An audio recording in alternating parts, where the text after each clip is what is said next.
This green grid, I call it now the green grid transit system, that's really hard work. But I keep at it, and it's getting better and better and better. And these lefty-loosey people, they say, well, we don't like him. Well, what do you think the right wing on Cape Cod thinks of me? Not much. And what do you think the lefty-loosey crowd on Cape Cod thinks of me? Not much. So is that good? I think it is. These are the fringe elements that I don't get along with. Every single bay scallop bed is different in some way. And this I'm saying after I've fished for so many years on Nantucket. This is true because the different bottoms have their different personalities, as I would say. This is true for Nantucket bay scallops, and it is true for sea scallops. When we manage scallops, it should be done in terms of the health of a particular bed. Shellfish need a certain level of population in order to yield a regular, steady crop. So that's it. What's the next one here? The scallop revival movement. Well, I might as well go right to that. I mean, this could have been one chapter, but bay scallop market quota system, okay, that's a separate issue. The market quota system and the scallop revival movement are two different issues, because with a bay scallop revival movement, we could have rich people saying, oh, we'll give you the money, we love you. And then we could have fishermen saying, well, we'll do something, and that's enough. Okay, you said you were going to do something. Okay. And then we could have the government kicking in money. We don't have to have the market quota system to revive the bay scallops. So in other words, we don't have to do it right. We could do it and do it wrong, but we could still get it done with all kinds of government money and not helping the inner city people with, you know, all these different projects, etc. Plant and cultivate eelgrass, sow scallop seed. I believe that's a familiar quote. Same thing. Okay. Well, it's the same thing. We could do that without the sea farm system, without taking a percentage of the harvest. We could still do that. We could still have fishermen. Well, maybe if we want to feel good, if that's what we're all about, feeling good, as one of these talk radio guys always says, feel good people. If we want to feel good, then we can up the license fee to, you know, $500 or $600 from $250, of which the fishermen are going to cry like hell about that. They wouldn't cry as much. They wouldn't cry so nearly as much as if you put the idea of, we're going to take a percentage. You're familiar. Fishermen work on percentages. You know, a third for the boat, a third for the captain, a third for the crew, or on draggers and bigger boats, it's different how you settle up. Well, we don't know how to settle up here with our fisheries systems. We want to give it away because what do the fishermen want to do, right? That's ignorance. And that root of that ignorance is the rich and the cheese food news that you've been eating. It's not healthy for you. This is a good, healthy show because it gives a perspective that you need. It gives you the nutrients and information and intellectual discourse that you need. You may not know it, though. The following is online at the Internet Cafe on Nantucket. Scallop Revival. Okay, so I have had some stuff online about the scallop revival, and this is it basically. It's time to belly up to the bar and say, we're going to do it. We're going to do for the bay scallop, to start with, what we did for the striped bass. Who? Scientists, educators, fishermen, kids, environmentalists, seafood lovers, government people, and anyone else in the internet universe can be on the scallop revival team. What? Is it a political movement? It is a scientific challenge. Is it some kind of a cult or perhaps a business venture? Time will tell. So it could be a little of everything, probably. Where, from Cape Cod to the Carolinas, bay scallops have, in the past, lived in great numbers. The team will stretch that far and beyond. And I say China. You know that China took our scallops. Mike Picondra actually got the scallops. He's a vineyard fisherman, a real good guy. And the team will play on the internet field, just like fish folk, of which we can't have access to that now, so we don't know how good I am, do we? But you will know if this can be made public, this fish folk stuff. The team will play on the internet field, and the team will play on the fishing grounds and in the halls of Congress. So I'm trying to get a movement started here. This is 1995, and I'm still doing the same thing. But I'm not on the list of people who the rich people favor. And I'm not in the favor of the Republicans or the Democrats. I've said for a long time, these people are working for evil, sinister motives, and the rich. And what they should be doing is working for God. I even quoted the Bible today. You know, the FBI. Terrible. So if you want to ruin this country, just go to work for the rich people and, refuse to debate Scott Lively. If you want to send this country to hell, just refuse to debate Scott Lively. That'll do it. Now, he got a lot of votes. And the Cape Cod Times said, we were very surprised, but they wouldn't cover him, except to say he was a hater. He hated homosexuals. Constitutional lawyer, smart guy, a very green guy. I interviewed him. You can see that interview. Very green. Scott Lively I interviewed him. Me and Pam interviewed him. So, and the team will play on the fishing grounds and in the halls of Congress. In other words, the scallop revival movement, where is it going to take place? It's everywhere. It's pervasive. It's a mission. It's like going to the moon in miniature. It requires a lot of cooperative and I think competitive things going on. Okay, when? Now, today, let the dead past bury its own dead. That's Dale Carnegie talk. I don't know what it means. I keep asking what it means. And let the unborn tomorrows wait their turn. I should have had that in quotes. This is me writing. I was a little younger. Let's do it in capital letters.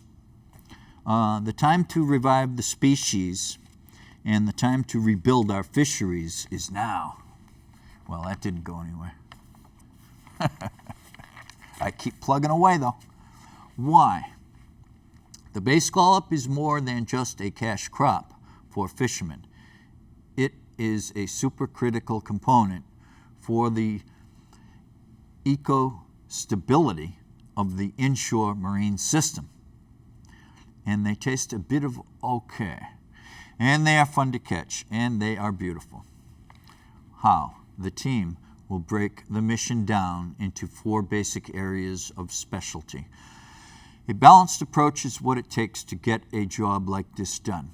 The areas are water quality, habitat, aquaculture, and fishery management. Water quality. Shellfish live to filter and filter to live. This was from I used to give tours of the Nantucket Marine Laboratory. A lot of this stuff kind of comes from that. And I used to give tours to the kids, school groups. I'd give a tour to the elder hostel and then to different groups of people that might just come by. I was the janitor. I'd give tours. I think I worked quite a few hours. I don't think it was 60. I think it was upwards of 60 hours a week. And my salary was very low. I worked there as a mission. I think I'm kind of stupid. I'm 62, and most people wouldn't do that. They wouldn't sacrifice their own family for some political mission. that is unrealistic. If the rich people don't have you on their list of favored people, it's just unrealistic. And this country's in trouble. Water quality. Shellfish live to filter and filter to live. The corn or tomato plant lives from the soil. The scallop lives from the water. It is a very technical area, and even the experts are often confused. A water quality person will have, and I quote that, water quality person will have the benefit of working with other like-minded people. The water quality challenge is very big. The most likely people will be local boards of health, clean water advocates, that is, environmentalists, marine biologists, educators, chemists, engineers, and other professionals. So we actually had a phycologist, which is working with the algae, etc., growing the algae. That's a huge area in and of itself. But you need several of these water quality specialty people to be involved on the East Coast and to really kind of set the stage. You don't need fishermen dictating. This doesn't work, okay? Fishermen can only tell you and give you so much. But it's a sad fact that the fishermen think they are the kings and they know it all. Whereas, unfortunately, if we do put them on a pedestal like that, boy, we're in trouble, as we are right now. Habitat. The scallop must have a reasonable place to live, or else it won't. That is so true with the bay scallop. The eelgrass habitat is a very productive place. All kinds of marine life are born in the eelgrass. It is a nursery area for the ocean. The scallop must have the eelgrass. The eelgrass must have the scallop. It is a classic symbiotic relationship. The scallop sets or attaches to the blades of eelgrass when it is about 10 to 14 days old. The scallop is protected by the eelgrass. The scallop keeps the water clean so that the sunlight penetration is good, and so the eelgrass won't get covered with slime. The scallop poops out fertilizer for the eelgrass. The habitat challenge is simple, and with lots of labor and a few brains, we can provide a home for billions and billions and billions of bay scallops.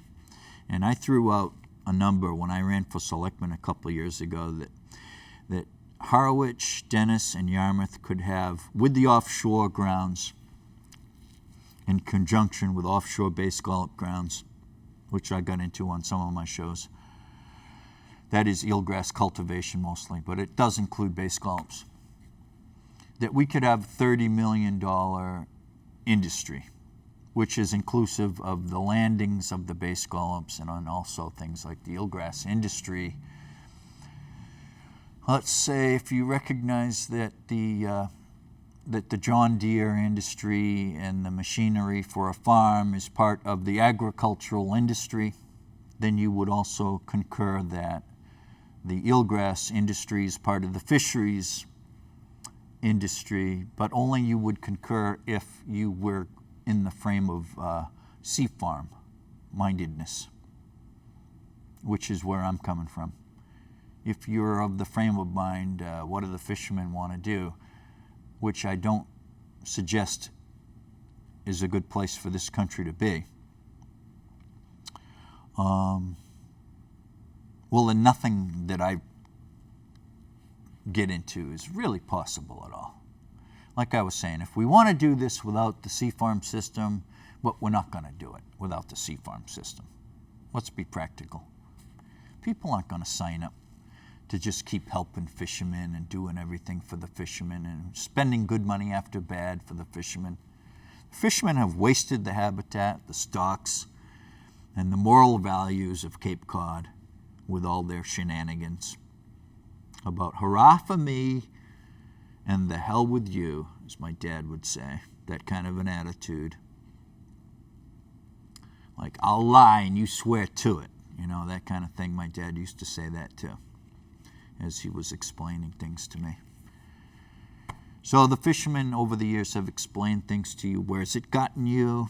Hello? I'm just one fisherman, but, you know, I'm the anomaly, I guess. I wouldn't say fishermen are no good at fisheries management entirely. Only a 95%, 90%, 80% of fishermen can see their balance sheet. They can see their balance sheet. Over here is somebody else's deal over there. Oh yeah, you know, it's like something else.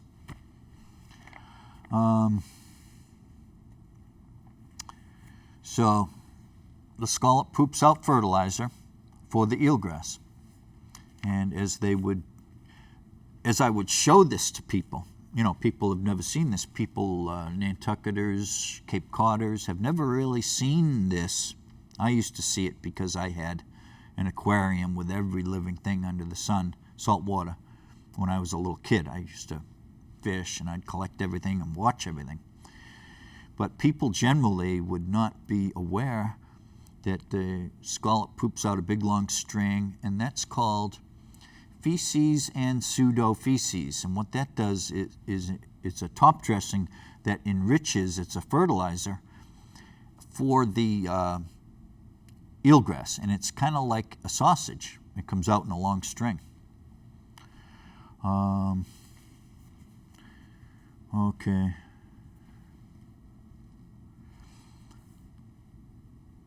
All right, where am I? The habitat challenge is simple, and with lots of labor and a few brains, we can provide a home for billions and billions and billions of bay scallops, the crabs and fish, etc. So it's about the holistic approach here. That live in the same neighborhood are an important part of the habitat. Fish eat crabs. Crabs eat scallops, and that's krill and little shrimp. The most likely people to be on the habitat squad are fishermen, marine biologists, turf growers, cultivators, and educators. But I got to tell you, a lot of fishermen would just appreciate you stop talking the nonsense if you get into this stuff, you know. They just didn't have a head for this stuff about, okay, if we take out the scup, then what's going to happen is, and this happened, we almost crashed our bay scallop fishery on Nantucket because the scup were removed. And if you were to grab a hold of a mooring chain and shake it and see a cloud of these little fleas or sand fleas coming off of the chain, like you never saw that in your life. Okay, now these things have hordes of these things, clouds of them, have on their menu the bay scallops, and the little tiny ones like that. That's what they eat. They eat the small things. They're small and they eat small things, but to discuss it with fishermen, they'd like appreciate it if you wouldn't talk nonsense. You know. Aquaculture. I'm talking about China now, but not now. I wasn't back then. If a town wants to reintroduce scallops, they will have to be brought in from a hatchery or from a generous town. And I did suggest this for Nantucket. Oh, was that? And that's why I was hated, because of what I call the Scannell bushel, that we should relay with the Division of Marine Fisheries, with the National Marine Fisheries Service, set up a program. In other words, Nantucket gets the growth of its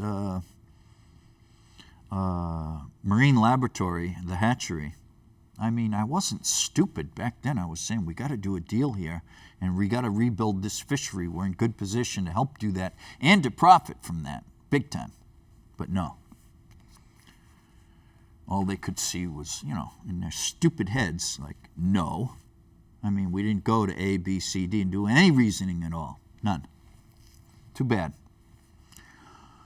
All bay scallop towns on the East Coast are very short of scallops. The most likely people to be on the aquaculture squad are the people involved in the business of aquaculture and hatchery operators, also government people. Okay, Well, a lot of people can participate in public aquaculture, many hordes of people, much more than your private aquaculture as it exists now. And I offered to help Wellfleet. Not one person showed up. This was years ago. Not one fisherman would listen. It was like Nantucket.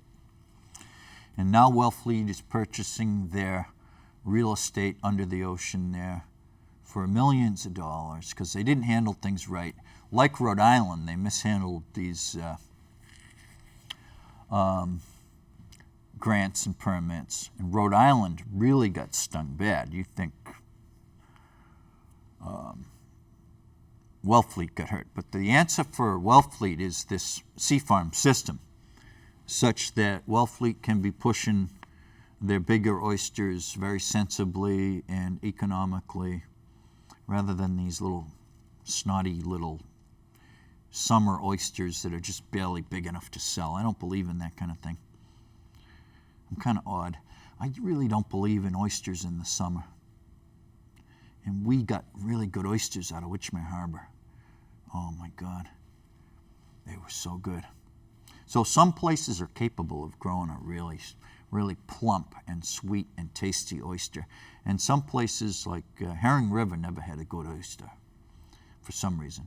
But you could grow oysters like the spat, from what I understand, that Aquacultural Research Corporation, ARC, they have a little upweller system over there at Herring River near the Wixon Dock. My God, I guess they really were astounded at the water quality with the growth of the oysters over there. So every town is not an oyster town. And every town shouldn't be an oyster town, and Harwich should be a bay scallop town. And I know that's true because I was told that.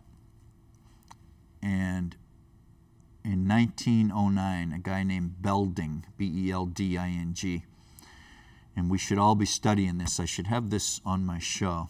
But when I studied under Phil Schwind, aquaculture, he had this report, and that was, among other things, one of our workbooks, was by Belding.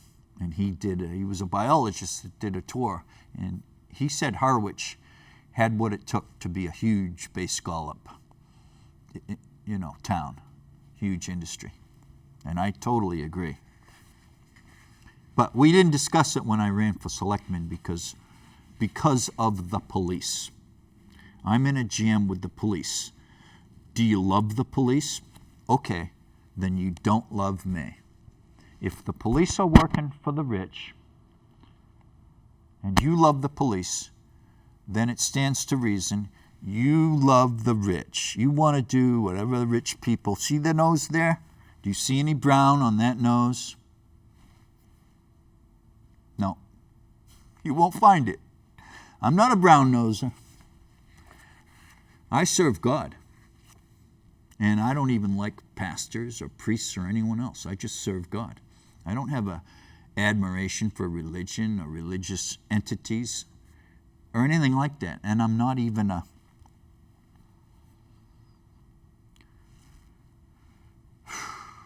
theologian at all, really. But my wife and I read the Bible. It's good. The nuns, and they would bring in a priest, too. Does anyone have any questions? And I raised my hand. Yeah, I have a little trouble with the faith thing, And they took time to say to me, and I was the only one bold enough to raise my hand when I was a little kid and say, I got a few issues. And they said, and they took that as a good, they never punished me for that, but they took it as a good starting point for this lesson. Pray for more faith. If you don't have what you think to be enough faith, then pray for more. I went along with that. And I always pray for more faith. I don't know if I'm there yet, but that's another story. That's maybe why I don't disrespect people that are agnostic or people that say they are, not believing there is a God. Okay. Okay, so fisheries management. This bunch is comprised of the decision makers. That's at the top. That's what I call the number 4, and I'm the number 3. I'm not with the number 1 and the number 2. Number 1 is, what is the problem? Number 2 is, what is the cause of the problem? You know, we get into this with the people that are arguing about global warming. No, I'm not with that crowd arguing about global warming. When I was, I think, younger, a lot younger, I think I was a teenager, I said, the CO2 in the atmosphere, it's getting worse and it's going to have effects. It's like, do you believe in physics? So yes, if you do, then you know that the global warming is driven by the greenhouse gases and the CO2, etc. And it's like, do you believe in consequences? If you don't, then you're fine with global warming as a hoax.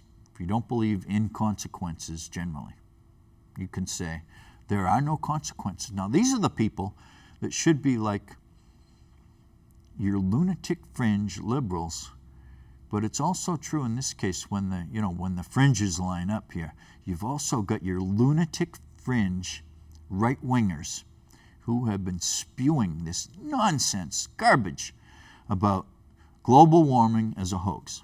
I love Donald Trump, but I am a man of science and proper politics.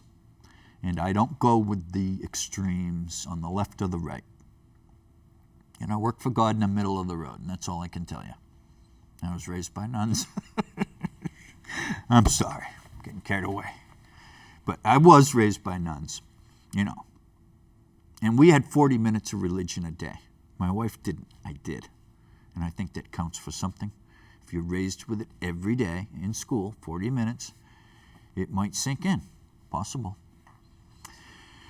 So the challenge is easier than chewing gum. The most likely people are the government people, fishermen, scientists, educators, advocates, political people, even kids. The game plan, get the team together and go, go, go. We can do it. We must do it. We will do it. Well, hope we do it, but if we do it, and this next chapter is about the Environmental Fishermen's Corporation, which I'm trying to get going again. So I paid money to Google. I just paid them hundreds of dollars to get me back up and running in my site. I've been in the closet long enough. So I got to get out there. And I got to be nice, and I got to brown nose the Facebook people because they're LGBT people. I guess that's the way it goes. And I've had a beef with what I call the gay shows for the little children, you know, where a guy dresses up as a woman and he goes in and reads a book to the little children. So I got a beef with that. The nuns never brought in a gay guy dressed as a woman to show us how wonderful the gay lifestyle is. I mean, maybe you could criticize that. Maybe both sides should be presented, as they say. Maybe that's true. But I think we got to do that kind of thing with our eyes wide open. We don't want to damage kids. We don't want to see these suicide rates going up any higher than what they are now. And I think this is a consequence, the suicide rates. If we get these kids so messed up and confused that they are committing suicide, we might want to check ourselves on that point. I think there comes a point in time when the rich take over the world and there's nothing we can do about it. They own all the militaries of the world. So I'm worried about the rich people, big time, taking over and getting into the partnerships they have.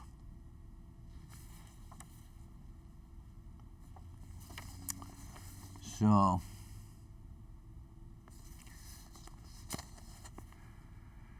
I guess that'll wrap it up for today. Thanks very much for watching the Scannell Agenda.